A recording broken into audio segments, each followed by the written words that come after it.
Welcome to Breaking Through to Another Side, Bypassing Firmware Security Boundaries from Embedded Controllers in Lagoon GHI with Alexandre Gazet and Alex Mastrov. Before we begin, a few brief notes. Stop by the Business Hall, located in Mandalay Bay, Oceanside, and Shoreline Ballrooms on Level 2. The Black Hat Arsenal is in the Business Hall on Level 2. Join us for mimosas at 11:50 and ice cream social at 15:20, both in the Business Hall. Lunch is in Bayside AB from 1 to 2:30. Don't forget the merchandise store on Level 2 and session recordings from SOK. They have a desk on every level. Thank you for putting your phone on vibrate. It makes it easier for the rest of us to ignore the ringing while you wait for your voicemail to pick up. Please use the microphones in the aisle for any questions following the talk. And with that, let us welcome our speakers. Good morning, everyone, and thanks for coming this early morning slot, especially after all these crazy parties Black Hat yesterday. And bypassing firmware security boundaries from embedded controller, it's our topic for today. And I'm Alex Matrosov, embedded security lead from NVIDIA, and Alexandre Gazet from Airbus Cyber, security researcher and great reverse engineer. So first of all, we want to make a small disclaimer because everything which we discover on this presentation, we did over reverse engineering techniques and methodologies. So we can be wrong in some points which we made it in this presentation, but maybe not. So, and we literally spent 5 months of reverse engineering BIOS guard technology, and it's a lot of information about BIOS guard which has never been in public before. So we have some introductory part about the hardware security boundaries problems, what that means, where the limitations are, and how the attack surface looks like. Then we will make a deep dive to embedded controller and create some bridges to the BIOS guard technology. And of course, it will be a lot of details about the BIOS guard itself. So let's start with security hardware boundaries. So how many third-party components in your laptops nowadays you have? It's embedded controller, it's keyboard controller, it's fingerprint, it's touchpad even, and all these firmwares have their own boundaries. So it's a lot of limitations actually, because all these firmwares have their own update process, authentication, and sometimes these components can be out of threat model for others, but have a path for attack some other hardware components. So very interesting part, many of these components which we mentioned on the previous slide connected to the BIOS. And of course, they out of the threat scope of the BIOS itself, which is create some interesting room for us of thinking. And security boundaries, it's not a summary of all the boundaries on your system. Basically, it's separated from each other.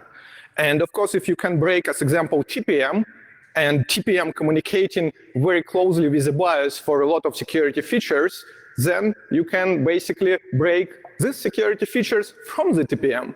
And for the long time, TPM been out of threat modeling for the BIOS itself. And Jeremy Boone actually demonstrated interposer from the last year research, and it was very interesting because he exactly did like that. He tried to attack the BIOS from the TPM itself by interposing the messages from BIOS to the TPM and from TPM to the BIOS and just manipulating with them. Trammell Hudson did very similar work, but just physically soldering to the TPM itself. Very good job. And most recent one, it's race condition on SPI flash read write, which is bypassing boot guard technology. And it's also by Trammell Hudson and Peter Junks, which is this research been presented on Hack in the Box this year in Amsterdam. A lot of information already on public, but main message from this research, authenticated once, it's not means trusted forever. One more good example, Alexandre, Gazet, and Geoffrey Chorney did a research on embedded controller, on BMC, which is base management controller. It's a different one, but also interesting. So basically, embedded controller responsible for a lot of different flows on servers, and it's also responsible for updating multiple firmwares, include embedded controller, management engine, and BIOS itself. So it's direct path to the write to the SPI flash. So basically, if embedded controller is broken, it's break or authentication for the BIOS. It's break or authentication for the embedded controller update process, and it's break security boundaries. Why we start looking on embedded controller? Our point of research being on the beginning, just go deeper on the BIOS guard technology. But we found a lot of interesting relations between embedded controller, BIOS guard, and the BIOS. So, and especially embedded controller involved in authentication process between embedded controller and the BIOS before some flow started. But we will be dig on this a bit later. Okay, so when we needed to start this study, we needed to discover a bit what was actually running on the embedded controller. We needed to dig into it. So just to give you a quick overview of what is really an embedded controller, it's a very small microcontroller. It will be responsible for many things for you. Silently, we will not see it in action, but it is responsible for power management, thermal management, also responsible for keyboard press management. In the past, it has also been involved in many security features. For example, it has been used for the implementation of BIOS supervisor password derivation and verification. Some code were hidden inside the embedded controller. Like Alex said, we found that it is also responsible for implementing some specific parts of the BIOS guard implementation, and that's why we wanted to dig into it. And also something that's very important from an attacker point of view is that even if your main processor, your main CPU is not running, the embedded controller is always running. As soon as there's a power on the motherboard, the embedded controller will be running. We have been mostly working on Lenovo ThinkPad laptops. For this laptop, the chip used comes from Microchip, the MEC 16 something family. The RAM size is around 280K. It's on some unusual processor, which is compact. Quite often we find it inside embedded controller. The embedded controller can be seen as a collection of logical devices. That is, you can think about it as services that are exposed by the embedded controller. There is, for example, keyboard controller services, some communication channel with operating systems through API, a service that exposes the internal flash of the embedded controller. That's very important because that's where its firmware is stored. And that's something that could be very interesting to hide code or hide something, again, if you are an attacker. Okay, now if we place this embedded controller on the system on chip, you can see that it can communicate with the battery through SMBus. Sometimes it will authenticate the battery, things like that, or just get its status, its load status, and this kind of information. On the other side, it is connected to the main processor through an LPC, low pin code bus, with the main processor. And for example, if your main processor wants to know the charge level of your battery, it will go through the EC, get the information, and things like that. So we know there are links and communication between the main processor, mostly the UEFI BIOS and the embedded controller, and we wanted to map all this communication channel, all the endpoints exposed by the embedded controller. From the documentation, we know that the logical devices can be exposed on the LPC bus from the EC. The LPC bus is itself a logical device that you can configure to expose other logical devices. And if you want to do that, you simply write into memory, into special configuration registers, and you say, okay, I want to expose these logical devices at this address on the LPC bus. So from there, the methodology is quite straightforward. On the EC firmware, we have been reversing a lot the embedded controller firmware. You have a small extract on the right. We have been reversing a lot the embedded controller firmware, trying to find all the location in the code where the embedded controller configure this LPC bus to find all the endpoints it was exposing. On the other side, on the UEFI BIOS side, we've been looking for all the communication with the EC, mostly looking for a dedicated protocol from UDK2 SDK and also from specific modules provided by Lenovo. Namely, it was ECIO DXE and ECIO SMM, which are responsible for the communication with the EC.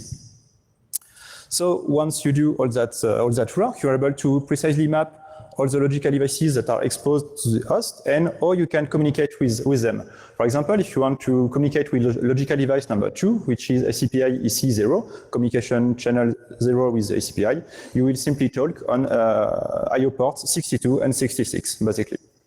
And we will speak more about this because this communication channel can be used to update the embedded controller. Now let's switch on some attacks on embedded controller, especially on the update process on Lenovo ThinkPads. But before we started digging in our own research, we want to highlight previous research Alexandre did in embedded controller in 2011 from Hitachi and made presentation on Ericon where he exposing some attacks on SMI handlers from the embedded controller and break the keyboard controller too. So, and Matthew Chapman and Hamish Coleman did very interesting functional research on it and provide us a lot of pointers. So, how looks eSIM firmware update process in general? Most of the vendors like Gigabyte, ASUS, they don't have any authentication for embedded controller firmware. That means they just basically allow you from the host send a sequence of the commands to the embedded controller to start update process. So it's just like a design issue, but they just don't authenticate the firmware. I was like very, very surprised about that. And they even don't log the host to write to this to initiate communications with EC. And actually, we was thinking, okay, it opens the doors for some interesting malicious activities, and the ways to gain persistence actually huge. First of all, multiple vendors for the recovery process, they didn't log the GTAG on the board. So basically, of course, it's not soldered, but the pins exist and easy to discover with GTagulator what kind of pinout it has. And sometimes documentation also on public or leaked many years for similar controllers. And you see update tool from OS usually have everything to communicate with embedded controller and recover all the sequences of the commands if it's not other BIOS components involved in this process. So if the BIOS Dixie driver is involved as on Lenovo ThinkPads, so it's also possible to basically attack Dixie driver or SMM driver and make a second stage, which will be attacked directly the embedded controller. And actually, this specific attack, it's out of scope for threat model of embedded controller update process in many vendors. So, and even if we see image have authentication, additional authentication on the BIOS side, it's actually separated by design because you authenticate embedded controller image, then send a sequence of command for the update process. That's raised some questions about possibilities for the race condition, which we will discuss later. But what kind of impact in update process authentication bypass can be? Actually, embedded controller, it's very interesting place for a persistent storage to store some malicious rootkit. And this rootkit can be signal something to the main firmware known as BIOS and load additional components to there. It's very interesting possibility. And most of the teams who think about firmware security and the BIOS security in the terms of forensics, they look on spy flash, but don't think on embedded controller as a place for the persistence. Our target system for research, it's been mainly Lenovo ThinkPads. We look on the Gigabyte and ASUS tech just briefly, and it was not interesting for embedded controller specifically because they just don't authenticate it.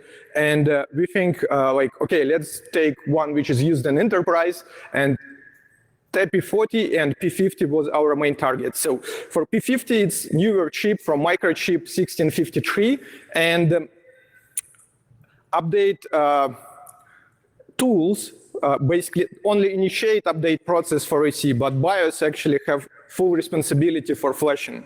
So main Dixie driver it's EC firmware update Dixie with this grid, which is very interesting place to look. But first of all, we was like, okay, how the update package for EC looks like. We recover the structure, which is have obvious signature EC on the beginning, but after that, version, file size, image size, and which kind of algorithms involved for authentication process.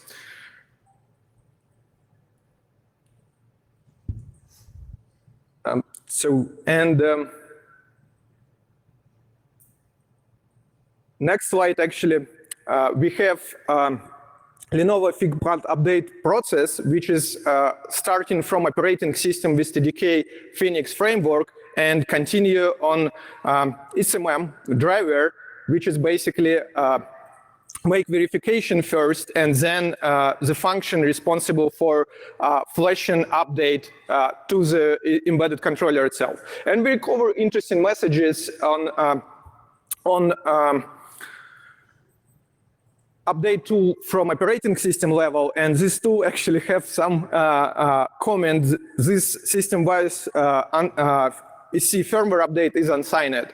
It's very interesting point, which is take us in the place where we start looking on TP40, and for us was surprised. TP40 doesn't have any authentication. It's used the same, almost the same Dixie driver, but don't authenticate firmware itself. It just basically take embedded controller image from the operating system, mapped on specific address, and then after that Dixie driver read it from this memory and flash it with this sequence of commands. So interesting, right? But what's the impact? So we have many comments. Okay, how you will be reuse this sequence of commands if you have a locked host, or how basically it can be used with active boot guard. And just for reminder, boot guard is a technology which is armoring boot sequence. Basically, it's make additional root of trust and hardware for secure boot on your systems.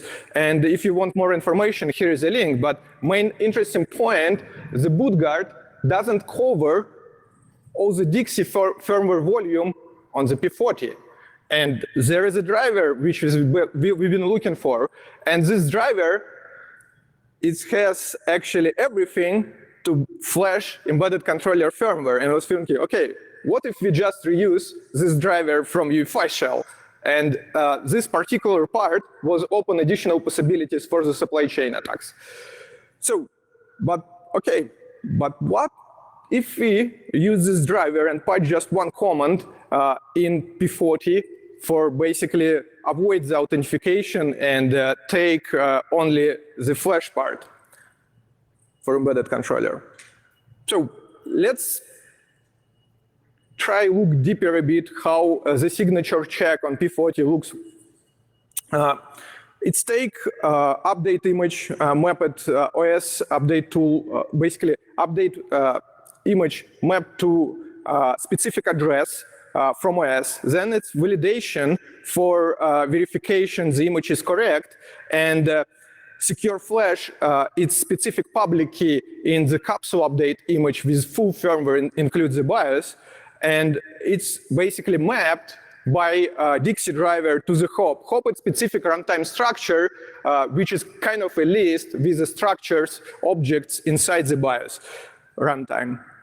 So then the Dixie calculate the RSA verification is correct. They use the signature from embedded controller and use this public key, which is basically secure flash public key. If signature is correct, they enable true to Boolean variable, global Boolean variable. And if signature true, then update process started for flashing the new firmware to the chip. So here is the compiled listing. And I will highlight most interesting part. So basically, we get the EC image hash, verify EC image hash, and it's two separated flows, right? So, and just one Boolean variable. Interesting. So, but what if we separate verify and flash? Looks like it's kind of state machine which is have possible race condition, right? So For me, it looks like obvious place for race condition, but not that fast. Let's think about how we can attack P50.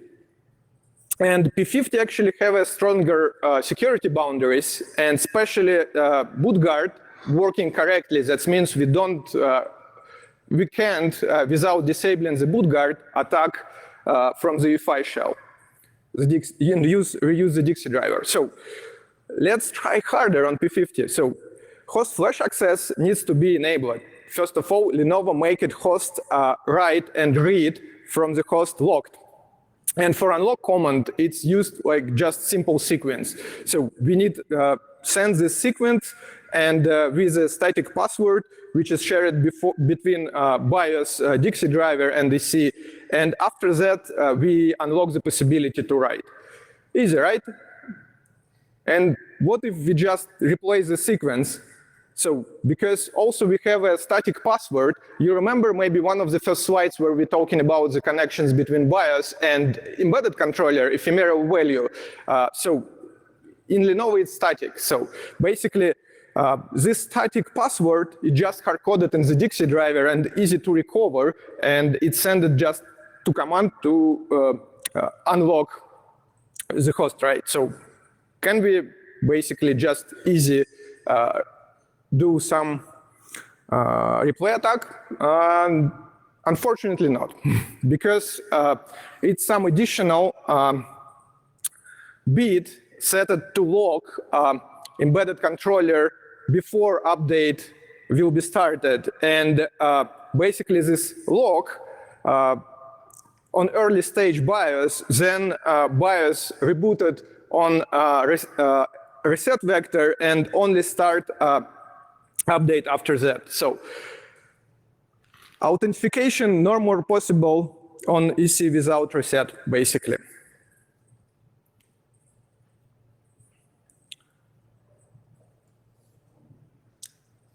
Lenovo disclosure timeline. So we submit to Lenovo PCERT, they assign us CV and make with us additional call where we describe all the issue details. And after that, we agreed about what kind of the directions for patch it can be. Thanks for collaboration with us.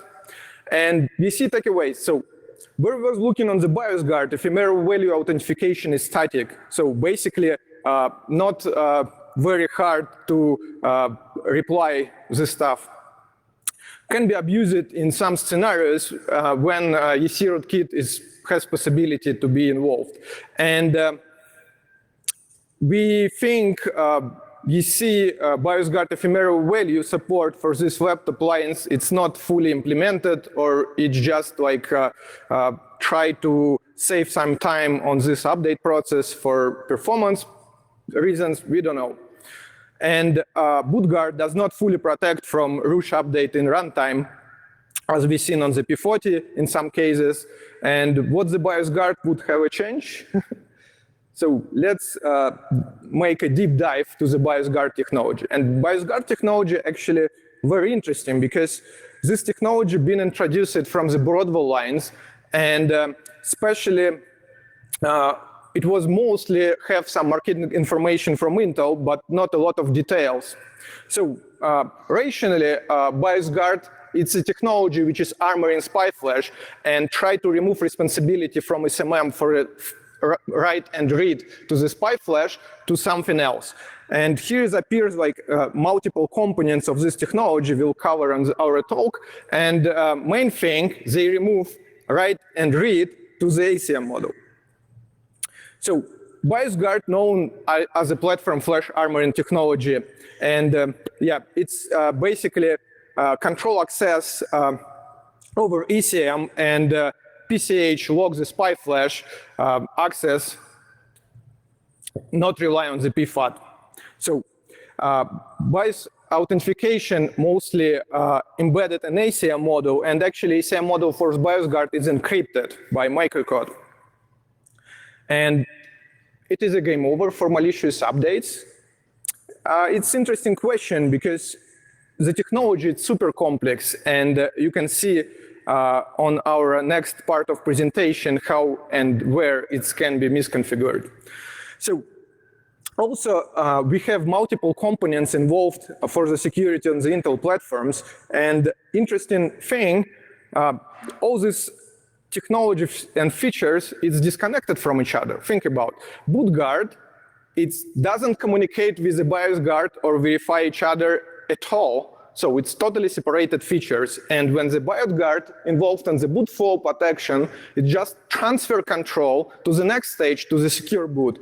But like it's not really well connected. So that means security boundaries can be very interesting in this place. But let's dig into BIOS guard feature overview. So first of all, remember this link on the bottom, because this slide, it's basically been found there and very moved us forward in our understanding how the BIOS guard works. So first of all, we have a BIOS image where the header and BIOS guard script embedded. And actually after that, sign-in server signs this package and creates the BIOS guard update package, and we recover all the format how the BIOS guard update package looks like. So, and flash update tools communicate with the SMM drivers, and after that, actually, only after that, ACM takes control on it and make active flashing part.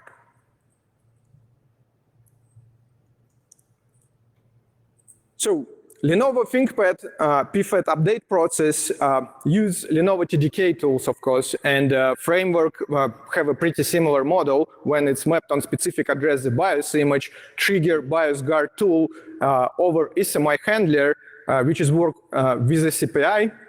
Basically, ACPI have specific region which is trigger SMI handler. It contains specific values. So after that, BIOS guard update package basically was mapped to the memory address with a size and IO trap address. And IO trap address actually trigger for the PCH. And BIOS guard SMI sets the BIOS guard directory. BIOS guard directory actually huge structure. We will talk on the next slides. And very interesting. So, and this directory contain address of ACM and trigger MSR. And actually all this MSR is undocumented, and we recover over reverse engineering of the Dixie drivers which kind of flows of MSR should be called. So, and ACM triggers microcode flow to verify and apply BIOS guard update to reboot machine. So you can see here is a decompiled flow for initialization stage of BIOS guard update process. Here's resources which we used for the BIOS guard research. It's mostly information which is available from Intel, but not directly described all the features which is basically have implemented on the BIOS guard technology nowadays. Also, very good introductory presentation from the Justin Johnson from Dell Firmware Security. And I briefly look on this BIOS guard technology in my offensive con in 2018. So of course we did a lot of cross-analysis between American Megatrends, Phoenix, and it's basically show us some pointers where we should dig in. Okay, now we'll present to you the recovery we've made on the BIOS guard interface, and we'll start with the interface at hardware level, as exposed by Intel processors. For this, for what we're going to tell here, we have mostly worked on Lenovo P50 BIOS implementation, which is Phoenix-based BIOS, and also the processor was an Intel Skylake family. So we have the hardware interface exposed by the processor to support this BIOS guard feature. Of course, it is exposed in the form of a set of MSRs that you will manipulate to activate and to trigger the feature. The first MSR you will want to interact with is the MSR OXCE, and in this one you will simply find a flag that tells you if the feature is supported or not by the CPU. Next, the next very important MSR register will be MSR 110. In this one, it's like a status registers for the BIOS guard feature. 2 bits are especially important, the 2 lowest one. One will tell you if the feature is enabled, and one will tell you if the feature is locked or not. This is a read-write register, so you can modify it. Okay, so how does BIOS guard work? It has, of course, hardware support both on PCH and embedded controller part. And when it boots, these controllers are locked. So at the boot time, BIOS guard feature will, in the module SC init, we believe it is for silicon init, will actually generate an ephemeral value using the RD run instruction from the processor itself. And this value will be buried into hardware when you write it into MSR 117. And this ephemeral value will also be sent to the embedded controller. In the code we have been reversing, we didn't find any use of it on the embedded controller. And how it works is that at a later time, at runtime, when you want to trigger the BIOS guard feature, it will, the BIOS guard hardware support will use this ephemeral value to kind of authenticate itself to the PCH controller if it wants to write inside the SPI flash to write the BIOS, for example, or authenticate itself to the EC to prove that the update attempt comes from secure origin. And yes, and once you have written into this MSR 117, the value is totally discarded. That means that even if you have code exploitation code, you are able to run code at the operating system level or even in SMM, you will not be able to access this value anymore. You cannot recover it. Okay, then we have a very important structure that is the BIOS guard platform data table. For now, let's just say that it contains all the platform-dependent static configuration of the feature. It's a very important feature. Also, it is initialized quite early in the boot process of the boot. Sorry, and what happens is that it computes a digest of this table once it is set up, and it is this digest is written into a set of 4 MSR from 111 to 114. That means that we believe this register MSR being write-only, or they are locked once the feature is enabled and locked, and that means that as soon as you have locked the feature, this configuration is immutable. You cannot modify it anymore because hardware support will have the value of the digest. And if you attempt to modify it, then it will be able to detect the modification. So at this point, we are in a PEI phase very early in the boot. That means the BIOS guard feature is entirely set up and locked down. And then we will see how we can use it at runtime. There are 2 other MSRs that we'll use at runtime. The first one is 115. Basically, in that one, you will place a pointer on all the parameters, all the arguments of the call you want to make to the feature. We will detail later what are these arguments. But for now, let's just say that you place a pointer on the parameter of the operation you want to execute in MSR 115. And then you want to trigger the feature, and you simply write into MSR 116. It's like a syscall or trigger for the BIOS guard ACM. Speaking about the BIOS guard ACM, of course, we are quite on the boundaries between software and hardware. You can think of this ACM module as a kind of software plugin for the hardware support. It comes as a file inside the BIOS image. Its format is quite close to the one to the bootguard ACM module. From all the module we've been able to recover, the size is always around 30K of code. It is signed, of course, by Intel, and like Alex said, it is fully encrypted, so for us, it's a pure black box. Still, we expect this ACM module to implement the BGPTD hash digest verification, the update package signature check, also verification on the signature on the update package. We expect it to implement the script interpreter. We will tell more about the script later also. And also to implement all the flash SPI access and the communication with the embedded controller if this feature is used by the implementation. And yes, these ACM modules come as a binary blob provided by Intel to the OEM. So that was for the really hardware support, hardware interface. And now we will look at the software interface of the OEM, and in this case Lenovo, use that feature to implement a secure flash update. We have the BIOS guard directory. That is, it's a top-level structure that contains all the parameters that you need to pass to request a BIOS guard operation. It's very simple. It's an array of 6 pointers. The first one is a pointer of the ACM module. The second one, a pointer of the BGPTT. And the third one is a pointer on the update package, all the elements you want to write into the SPI flash, to say it simply. The third last is still mostly unknown to us. Yes, they're just a quick bit you set if you want to say that one entry, one pointer is in the structure is present or not. So this is the BIOS guard directory. Then we have the BIOSGuard platform data table that we've been spoke already. So it contains all the configuration, or the static configuration of the protection of the BIOSGuard feature. It contains, for example, the I/O ports that will be used to communicate with the embedded controller, and the commands that we suppose are used to perform the update with the embedded controller. Some very important things also, it contains a digest of the public keys that are used to sign the chunk of the BIOS update firmware, so that the BIOSGuard ACM can verify that it's signed with the proper key. And the cornerstone in this table are the last fields, it's SFAM array. So this structure describes actually range of protected spy flash ranges, spy flash addresses. And yeah, like we saw just before, all this configuration is sealed very early in the boot process. So to describe more SFAM ranges, it's just a very simple structure with start address, end address, and you will describe a set of ranges that you want to protect with the BIOSGuard feature. And as soon as you describe a protected range like this, it means that you will request, you can only write inside these ranges with signed operations. And it's also interesting to make a cross-analysis of these ranges with information we can get from the flash map structure to analyze what kind of what parts of the BIOS image are really protected by these ranges. For example, main firmware, recovery firmware, etc. Okay, so now we have the configuration of the protection, static configuration of the protection, and we will want to perform some kind of operation. For example, to write some parts of the flash with our new firmware.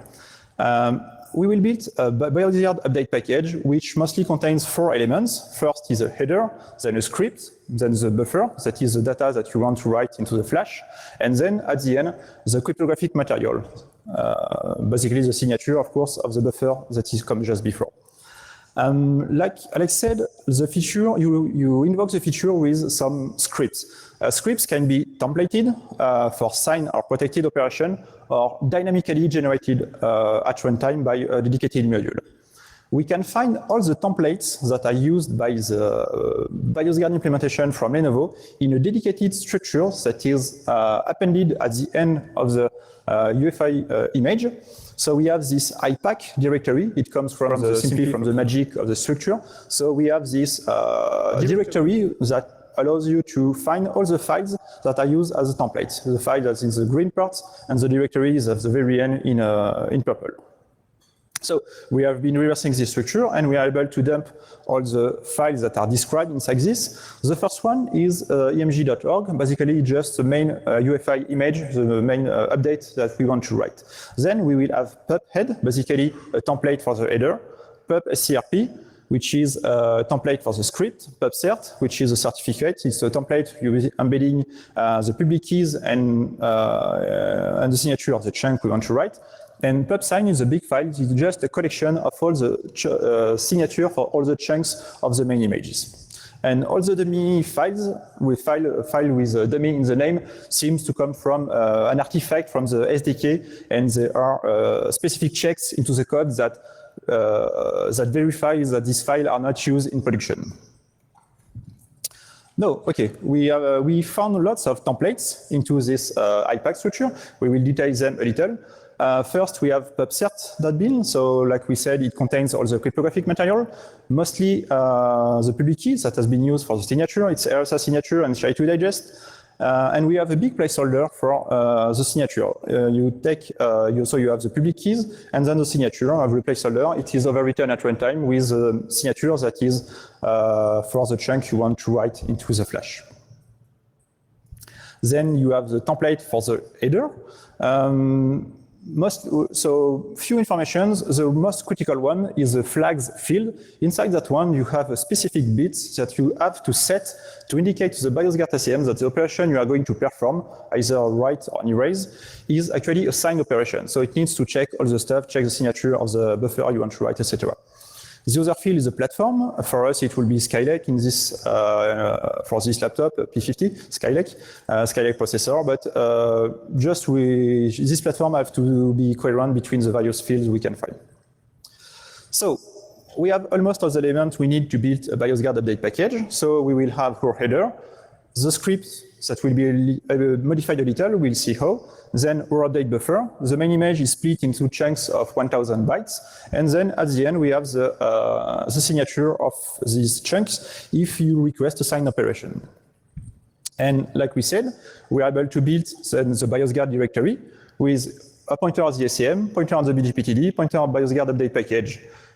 We take a pointer on this directory, we place it into MSR 115, and we trigger the execution with write inside MSR 116.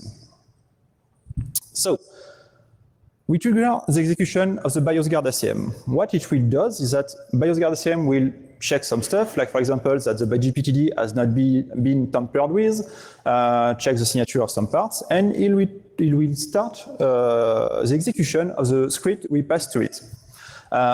As the ACM is fully encrypted, it's purely black box, so we have only been able to recover some very partial information on about these script languages. From what we've been able to recover, it seems to be a fixed size instruction set, 8-byte instructions. It always starts with 0, 1, and always end with FF. And we have a few instructions that we've been able to understand, or at least guess. There is one to set the flash address where you want to write, and there are instructions to say, okay, I want to erase some chunks, or instructions that say, okay, I want to write that chunk. And yeah, like this, like the interpreter is in ASM, fully encrypted, we have no access to it. So it's difficult to say more. Like we said before, there are two kinds of scripts. You can have dynamically generated scripts for unsigned operation. In this case, scripts are really basic, only 4 instructions. It's only a start, set address, write, and end. So very, very basic. In case you use templated scripts for signed operation, then we have a larger program, which is 26 instructions. We said that this script is a template because the second and third instruction will be modified on the fly with the correct flash address that you want to write into, and the third one you will patch the chunk size, the size of the buffer that you want to write. And of course, like we said, really the cornerstone of the protection is that if you want to write inside a SFAM described region, you need to have a signed operation, otherwise it will raise an error. Yeah, we have open questions in this research because we really not understand, as example, why bioscript it can be modified in runtime. And from the previous slides, you can understand how much possibility for the attacker this bioscript has. So it creates really large attack surface in our understanding, and also like complexity of technology itself, it's kind of impressive.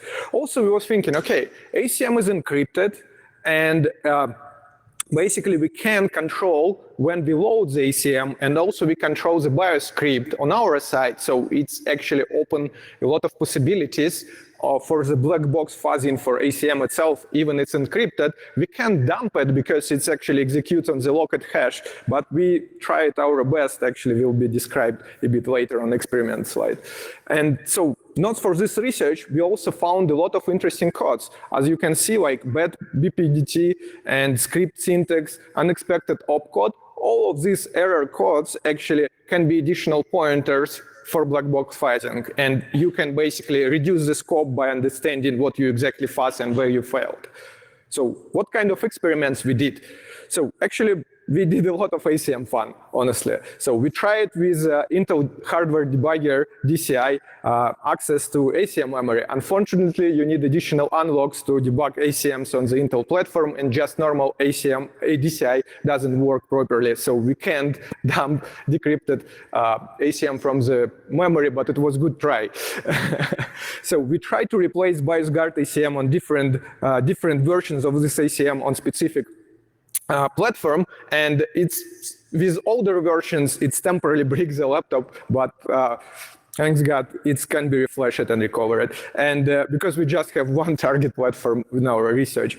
And remove ACM from the update image itself, it's basically create interesting flow because it starts loop of weird reboots on S3, which is sleep state, and after few tries it recovers the previous state of firmware. So, and as a conclusion, we basically want to make a note. So BIOSGuard feature, it's very complex. It's a lot of different parts which can be something go wrong. And strong dependency OEM vendors to Intel, because OEMs doesn't control ACM, and ACM version not very recently get updated. So it's actually, we notice many platforms just use the same ACM, and even sometimes newer generation use older ACM version. It's maybe not older, just not BIOS guard script evolved. So Lenovo AC support, embedded controller support for ephemeral value generation, and also for the BIOS guard scheme. It's not very it's not implement all the features which is Intel actually proposed on the public, and also it's probably just not follow the reference code or whatever, so it's still limited. Its possibility for other firmwares also can be updated more securely with the BIOS guard, but we don't see yet this. And many implementation details in hands of IM, which is like room of misconfiguration or supply chain attacks. So yeah, where implementation can be failed. Secure flash access regions is FAM, which we show to you how it can be mapped to the flash map. It can be misconfigured. If you miss something, so then it can create a room for the attacker to basically use this possibility to basically modify some Dixie models or even SMM if OM can be failed. And also signed versus unsigned operation with BIOS guard script create a lot of concerns on our side. Communication between BIOS and EC implemented correctly, but not static session password, right? So, and recovery process, of course, involved for the BIOS guard flows too. And recovery, it's very, very difficult to be make it secure. So it's also kind of interesting place to look for the future research. Thanks a lot for everybody who support us in this research, and especially we want to thanks Igor and Ilfak for great support of IDA Pro, especially on the ARC disassembly part, because it's just great. Thank you, everybody. We have some room for questions.